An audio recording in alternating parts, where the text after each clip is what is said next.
আমি তো স্বপ্ন দেখি, আগেও বলেছি যে এমন এক বাংলাদেশও ইনশাআল্লাহ আসবে যেই বাংলাদেশে জাতীয় মসজিদের খতিব, জাতীয় ঈদগাহের খতিব রাষ্ট্রপ্রধান হবে।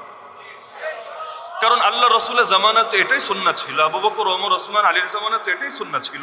তো নবী যা করেন সেটারই তো সুন্নাহ বলে, খোলাফায়ে রাশেদিন যা করেন সেটারই তো সুন্নাহ বলে। তা আমরা এমন ইসলামের সাথে পরিচিত যেই ইসলামে রাষ্ট্রপ্রধান যিনি হন, খালি সরকার প্রধান না, রাষ্ট্রপ্রধান যিনি হন, জাতীয় মসজিদের ইমাম খতিবও তিনি হন।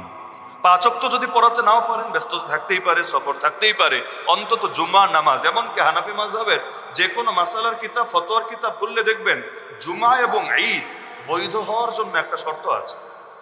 যে কোনো ফতোয়ার কিতাব আপনি খোলেন, আজকে খোলেন, হেদায়ায় খোলেন, যে হেদায়া তো কমন, মাদ্রাসায়, প্রতিটা মাদ্রাসায় পড়ায় জুম্মা এবং ঈদ বৈধ হওয়ার জন্য শর্ত হলো রাষ্ট্রপ্রধান নিজে উপস্থিত থাকতে হবে অথবা তার প্রতিনিধি থাকতে হবে।